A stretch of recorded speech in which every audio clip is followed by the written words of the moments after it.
طبا وہ بادشاہ گزرے ہیں جو نبی کریم صلی اللہ علیہ وآلہ وسلم کی بعثت سے 1000 سال پہلے ہی ان پر ایمان لے آئے تھے، اور ان کی آمد سے پہلے مدینہ صرف ایک سنسان ریگستان تھا۔ اس کو آباد کرنے والے بھی یہ بادشاہ ہیں اور ان کے علماء ساتھی تھے۔ یہ سب جانیں گے ہم آج کی ویڈیو میں، اور یہ بھی جانیں گے کیسے اس بادشاہ نے خانہ کعبہ کو ڈھانے کے بارے میں سوچا، لیکن پھر اللہ پر ایمان لے آئے، اور خانہ کعبہ کو غلاف چڑھانے والے بھی سب سے پہلے یہی شخص تھے۔ آج سے تقریباً 2500 سال پہلے ملک یمن پر اسد الکامل نامی بادشاہ حکومت کرتا تھا۔ یمنی زبان میں بادشاہ کو طبا کہا جاتا ہے۔ ایک دفعہ بادشاہ اپنے وزیر، 1 لاکھ گھڑ سوار اور 1 لاکھ پیدل چلنے والوں کے ساتھ نکلا، مختلف شہروں میں جاتا اور ہر شہر سے 10 علماء کو اپنے قافلے میں شامل کرتا۔ جس شہر بھی جاتا وہاں لوگ اس کے رعب و دبدبے میں آ جاتے اور اس کی خوب عزت و تکریم کرتے۔ اس طرح یہ قافلہ مکہ مکرمہ پہنچا، لیکن وہاں کے لوگ بالکل اس کے رعب میں نہ آئے۔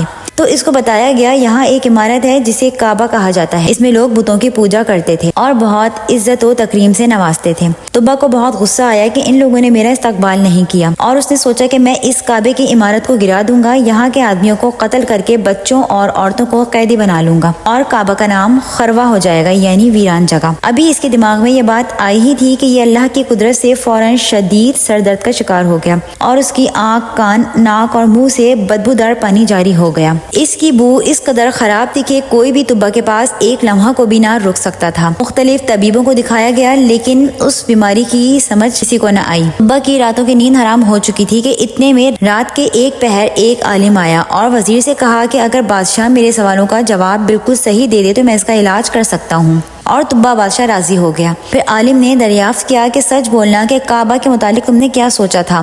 وہ پہلے ہی بیماری سے سخت پریشان تھا، اس نے اپنے تمام ارادے سچ بتا دیے۔ عالم نے اسے سمجھایا کہ اس کعبے کا مالک سب کے دلوں کا حال بھی جانتا ہے، اور تمہاری اس نیت کی وجہ سے ہی طبیعت خراب ہے، بہتری اسی میں ہے کہ فوراً توبہ کر لو اور باز آ جاؤ۔ طبا نے فوراً سچے دل سے توبہ کی تو وہ فوراً ٹھیک ہو گیا۔ اس طرح وہ بہت متاثر ہوا اور فوراً دین ابراہیم پر ایمان لے آیا۔ اس نے تعظیماً کعبہ پر پہلی بار غلاف چڑھایا، اور اس کے بعد مکہ کے لوگوں سے مل کر مدینہ کی جانب چل پڑا۔ وہاں پانی کا ایک چشمہ تھا اور کوئی آبادی اور زندگی کے آثار نہیں تھے۔ چشمے کے قریب ہی پڑاؤ ڈالا گیا تو وہاں کم و بیش 4000 علماء نے آپس میں مشورہ کیا، جن میں سے 400 علماء نے فیصلہ کیا کہ وہ یہاں سے نہیں جائیں گے، بے شک طبا ان کا کچھ بھی حشر کرے۔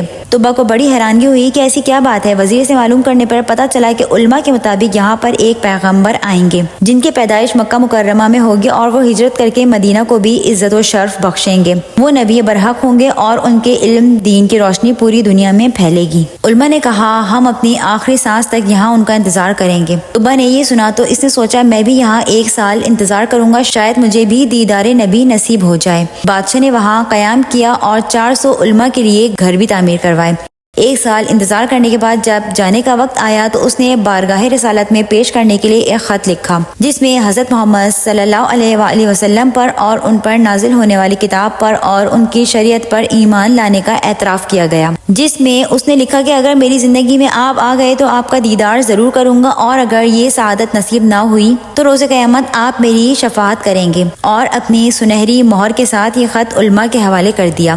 اگر آپ نہ مل سکے تو اپنی اولادوں کو نصیحت کریں کہ یہ خط نبی کریم تک پہنچایا جائے، اور وہاں سے روانہ ہو گیا۔ ہند کے شہر غلزان میں گیا اور وہاں اس کا انتقال ہو گیا۔ طبا کے انتقال کے 1000 سال بعد نبی برحق آئے، پھر انہوں نے مدینہ ہجرت کی۔ انصار انہی علماء کی اولاد میں سے تھے اور اس خط کی حفاظت نسل در نسل کرتے آ رہے تھے۔ ابو لیلہ انصاری نامی شخص وہ خط لے کر مکہ مکرمہ پہنچے اور نبی کریم کو دیا، اور ابو بکر صدیق رضی اللہ تعالیٰ عنہ نے وہ خط پڑھ کر سنایا، اور نبی کریم بہت پرمسرت ہوئے۔ اسی لیے مدینہ منورہ میں نبی کریم صلی اللہ علیہ وسلم کا شاندار استقبال کیا گیا تھا۔ مدینہ منورہ میں نبی کریم کی اونٹنی اسی مکان کے آگے جا کر رکی جو کہ طبا نے آپ کے لیے ہی بنوایا تھا، اور اس میں ابو ایوب انصاری جو کہ علماء کی اولاد میں سے تھے وہاں رہتے تھے۔ اللہ کریم تا قیامت اس بابرکت شہر کو آباد رکھے انشاءاللہ۔